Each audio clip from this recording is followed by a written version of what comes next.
ओम नमो भगवते वासुदेवाय नमः। ओम नमो भगवते वासुदेवाय नमः। जय हो बृहस्पति भगवान की जय, विष्णु भगवान की जय, लक्ष्मी माता की जय। तो आज है बृहस्पति, तो हम सुनाने जा रहे हैं बृहस्पति भगवान की कथा। भारतवर्ष में एक प्रतापी और दानी राजा राज करता था। वह नित्य गरीबों और ब्राह्मणों की सहायता करता था। यह बात उसकी रानी को अच्छी नहीं लगती थी। वह ना ही गरीबों को दान देती थी और ना ही भगवान की पूजा करती थी, और राजा को भी दान देने से मना करती थी। एक दिन राजा शिकार खेलने वन को गए थे तो रानी महल में अकेली थी। उसी समय बृहस्पति देव साधु वेश में राजा के महल में भिक्षा लेने के लिए गए और भिक्षा मांगी। रानी ने भिक्षा देने से इनकार किया और कहा, हे साधु महाराज, मैं तो दान पुण्य से तंग आ गई हूँ। मेरे पति सारा धन लुटाते रहते हैं। मेरी इच्छा है कि हमारा धन नष्ट हो जाए और ना ही फिर रहेगा बांस और ना बजेगी बांसुरी।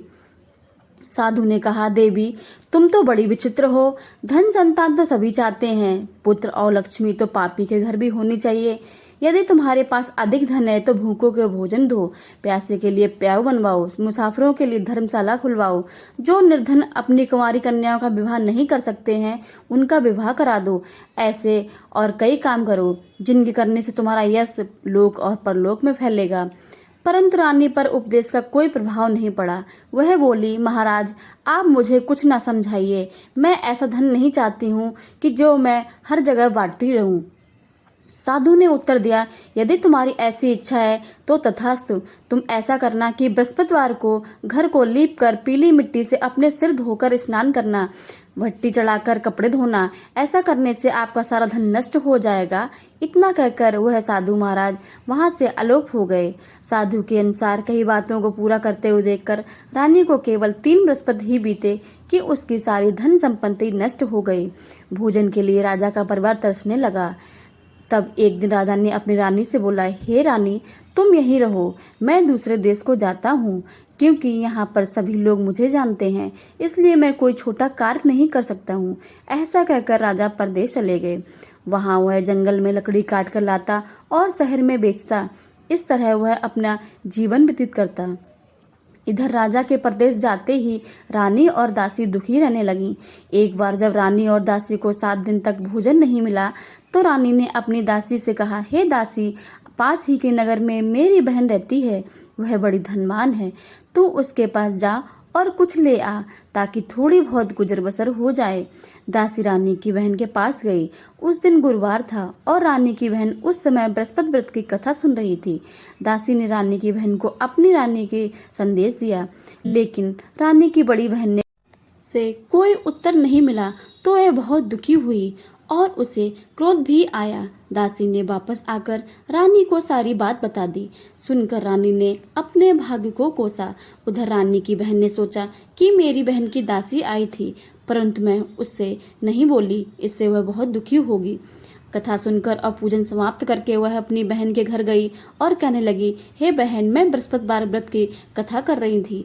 तुम्हारी दासी मेरे घर आई थी, परंतु जब तक कथा होती है तब तक ना उठते हैं और ना ही बोलते हैं, इसलिए मैं नहीं बोली। कहो दासी, क्यों गई थी? रानी बोली, बहन, तुमसे क्या छुपाऊं, हमारे घर में खाने तक को अनाज नहीं है। ऐसा कहते कहते रानी की आंखें भर आईं। उसने दासी को समेत पिछले 7 दिनों से भूखे रहने की बात अपनी बहन को विस्तार पूर्वक सुना दी। रानी की बहन बोली, देखो बहन, भगवान बृहस्पति देव सबकी मनोकामना को पूर्ण करते हैं। देखो, शायद तुम्हारे घर में अनाज रखा हो। पहले तो रानी को विश्वास नहीं हुआ, पर बहन के आग्रह करने पर उसने अपनी दासी को अंदर भेजा तो उसे सचमुच अनाज से भरा एक घड़ा मिल गया। यह देखकर दासी को बड़ी हैरानी हुई। दासी रानी से कहने लगी, हे रानी, जब हमको भोजन नहीं मिलता तो हम व्रत ही रखते हैं, इसलिए क्यों ना इनसे व्रत की कथा और विधि पूछ लें ताकि हम भी व्रत कर सकें। तब रानी ने अपनी बहन से बृहस्पतिवार के व्रत के में पूछा। उसकी बहन ने बताया, बृहस्पतिवार के व्रत में चने की दाल और मुनक्का से भगवान विष्णु का केले की जड़ से पूजन करें तथा दीपक जलाएं। व्रत तथा व्रत कथा सुने और पीला भोजन ही करें, इससे बृहस्पति देव प्रसन्न होते हैं। व्रत और पूजन विधि बताकर रानी की बहन अपने घर को लौट गई। 7 दिन के बाद जब गुरुवार आया तो रानी और दासी ने व्रत रखा। घुड़साल में जाकर चना और गुड़ ले आई, फिर उससे केले की जड़ के तथा विष्णु भगवान का पूजन किया। अब पीला भोजन कहाँ से लाएं? इस बात को लेकर दोनों बहुत दुखी थीं। चूंकि उन्होंने व्रत रखा था, इसलिए बृहस्पति देव उन्हें से प्रसन्न थे। इसलिए वे एक साधारण व्यक्ति के रूप में आए थे और 2 थालों में सुंदर पीला भोजन दासी को दे गए। भोजन पाकर दासी प्रसन्न हुई और फिर रानी के साथ मिलकर भोजन ग्रहण किया। इसके बाद वे सभी गुरुवार को व्रत और पूजन करने लगी। बृहस्पति भगवान की कृपा से उनके पास फिर से धन की संपत्ति आ गई, परंतु रानी फिर से पहले की तरह आलस्य करने लगी। तब दासी बोली, देखो रानी, तुम पहले से भी इस प्रकार आलस करती थी। तुम्हें धन रखने से कष्ट होता है, इस कारण सभी धन नष्ट हो गया है, और जब भगवान बृहस्पति की कृपा से धन मिला है तो तुम फिर से आलस होता है तुम्हें। रानी को समझाते हुए दासी कहती है कि बड़ी मुसीबतों के बाद हमने यह धन पाया है, इसलिए हमें दान पुण्य करना चाहिए, भूखे मनुष्य को भोजन कराना चाहिए और धन को शुभ कार्यों में खर्च करना चाहिए, जिससे तुम्हारे कुल का यश बढ़ेगा, स्वर्ग की प्राप्ति होगी और पितृ प्रसन्न होंगे। दासी की बात मानकर रानी अपने धन शुभ कार्यों में खर्च करने लगी, जिससे पूरे नगर में उसका यश फैलने लगा। एक दिन राजा दुखी होकर जंगल में एक पेड़ के नीचे आसन पजामा कर बैठ गया। वह अपनी दशा को याद करके व्याकुल होने लगा। बृहस्पतिवार का दिन था। एकाएक उसने देखा कि निर्जन वन में एक साधु प्रकट हुए। वह साधु वेश में स्वयं बृहस्पति देवता थे। लकड़हारे के सामने आकर बोले, हे लकड़हारे, इस सुनसान जंगल में तू चिंतामग्न क्यों बैठा है? लकड़हारे के ने दोनों हाथ जोड़कर प्रणाम किया और उत्तर दिया, महात्मा जी, आप सब कुछ जानते हैं, मैं क्या कहूँ। यह कहकर रोने लगा और साधु को अपनी आत्मकथा सुनाई। महात्मा जी ने कहा, तुम्हारी स्त्री ने बृहस्पति के दिन के बृहस्पति भगवान का निरादर किया था, जिसके कारण रुष्ट होकर उन्होंने तुम्हारी यह दशा कर दी है। अब तू चिंता को दूर करके मेरे कहने पर चलो तो तुम्हारे सब कष्ट दूर हो जाएंगे और भगवान पहले से भी अधिक संपत्ति देंगे। तुम बृहस्पति के दिन कथा किया करो, 2 पैसे के चने मुनक्का लाकर उसका प्रसाद बनाया करो और शुद्ध जल से लोटे में शक्कर मिलाकर अमृत तैयार किया करो। कथा के पश्चात अपने सारे परिवार और सुनने वाले प्रेमियों में यह अमृत प्रसाद बांटकर आप भी ग्रहण करो। ऐसा करने से भगवान तुम्हारी सब मनोकामना पूरी करेंगे। साधु के ऐसे वचन सुनकर लकड़हारा बोला कि हे प्रभु, मुझे लकड़ी बेचकर इतना पैसा नहीं मिलता है जिससे अपने भोजन के अपरांत कुछ बचा सकूं। मैंने रात्र में अपनी पत्नी को व्याकुल देखा। मेरे पास कुछ भी नहीं है जिससे मैं उसकी खबर मंगा सकूं। साधु ने कहा, हे लकड़हारे, तुम किसी बात की चिंता मत करो। बृहस्पति देव के दिन रोजाना की तरह लकड़ियां लेकर शहर को जाओ। तुमको रोज के दुगना धन प्राप्त होगा, जिससे तुम भली भांति भोजन कर लोगे और बृहस्पति देव की पूजा का सामान भी ले आओगे। इतना कहकर साधु अंतर्ध्यान हो गए। धीरे धीरे समय बीत गया। फिर वह बृहस्पतिवार को दिन आया। लकड़हारा जंगल में लकड़ी काटकर किसी शहर में बेचने गया। उसे उस दिन और दिन से अधिक पैसा मिला। राजा ने गुड़ चना आदि लाकर गुरुवार का व्रत किया। उस दिन से उसको सभी कलेश दूर हो गए। परंतु जब दोबारा गुरुवार का दिन आया तो बृहस्पतिवार का व्रत करना भूल गया। इस कारण बृहस्पति भगवान नाराज हो गए।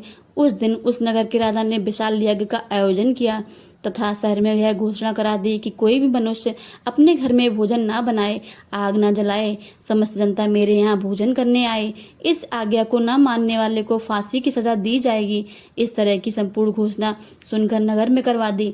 राजा की आज्ञा अनुसार शहर के सभी लोग भोजन करने आए, लेकिन लकड़हारा कुछ देर से पहुंचा, इसलिए राजा उसने को अपने साथ घर को ले गए और ले जाकर भोजन करा रहे थे तो रानी की दृष्टि उस खूंटी पर पड़ी जिसपे उसका हार लटका हुआ था। वह वहां नहीं दिखाई दिया। रानी ने निश्चय किया, ये मेरा हार कि इस मनुष्य ने चुराया है। उसी समय सिपाहियों को बुलाकर उसको कारागार में डलवा दिया गया। जब लकड़हारा कारागार में पड़ गया और बहुत दुखी होकर विचार करने लगा कि ना जाने कौन से पूर्व जन्म के कर्म से मुझे यह दुख प्राप्त हुआ है और उसी साधु को याद करने लगा जो कि जंगल में मिला था।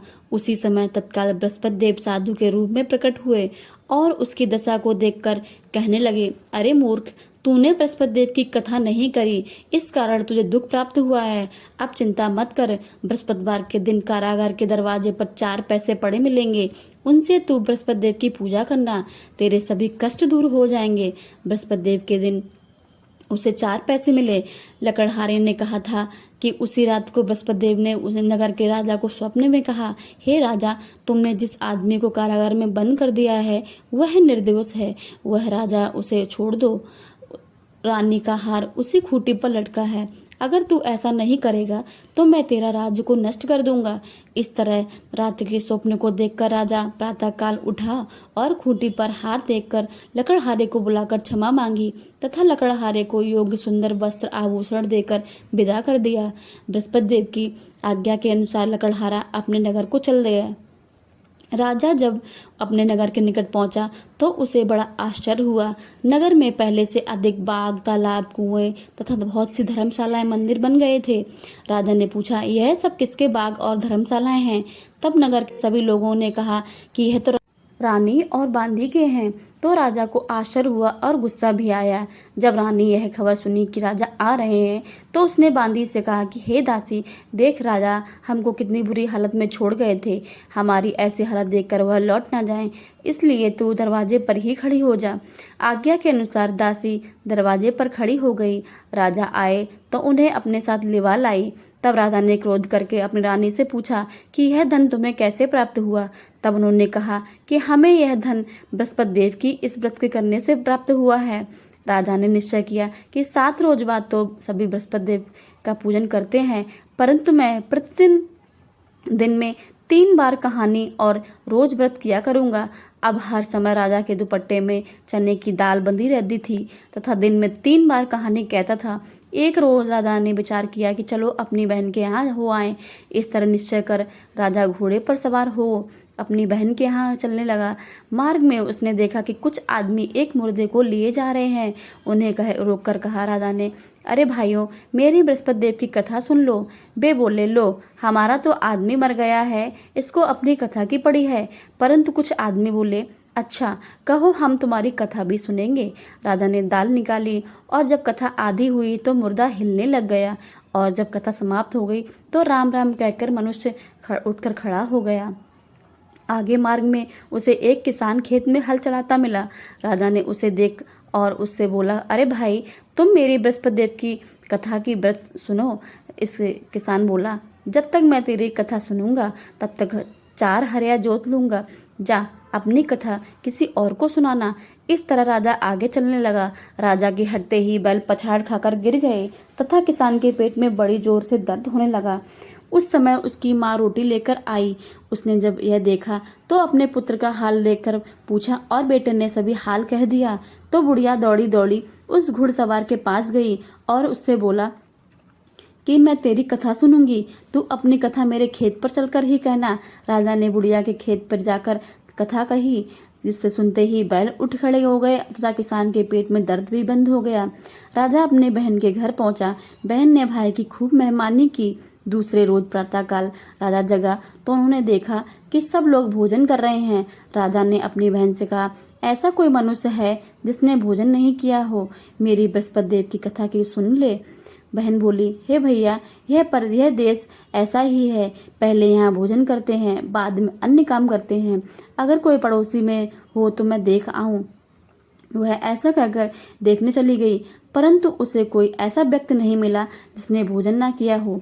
अतः वह एक कुम्हार के घर गई जिसका लड़का बीमार था। उसे मालूम हुआ कि उसने 3 रोज से किसी ने भोजन नहीं किया है। रानी ने अपने भाई की कथा सुनाने के लिए कुम्हार से कहा। वह तैयार हो गया। राजा ने बृहस्पति देव व्रत की कथा कही, जिससे सुनकर उसका लड़का ठीक हो गया। अब तो राजा की प्रशंसा होने लगी। एक रोज राजा ने अपनी बहन से कहा कि हे बहन, हम अपने घर को जाएंगे, तुम भी तैयार हो जाओ। राजा की बहन ने अपनी सास से कहा। सास ने कहा, चली जा, परंतु उसने लड़के को मत ले जाना, क्योंकि तेरे भाई की कोई औलाद नहीं है। बहन ने अपने भैया से कहा, हे भैया, मैं तो चलूंगी, पर मेरा कोई बालक नहीं जाएगा।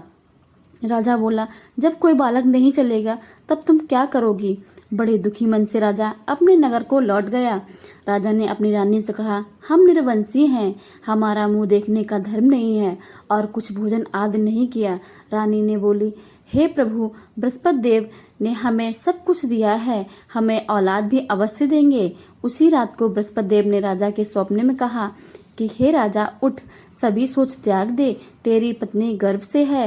राजा को यह बात सुनकर बहुत खुशी हुई।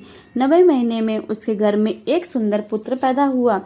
तब राजा बोला, हे रानी, स्त्री बिना भोजन के रह सकती है पर बिना कहे कहीं नहीं रह सकती है। मेरी बहन जब आए तो उससे मत कहना। रानी ने सुनकर हाँ कर दिया।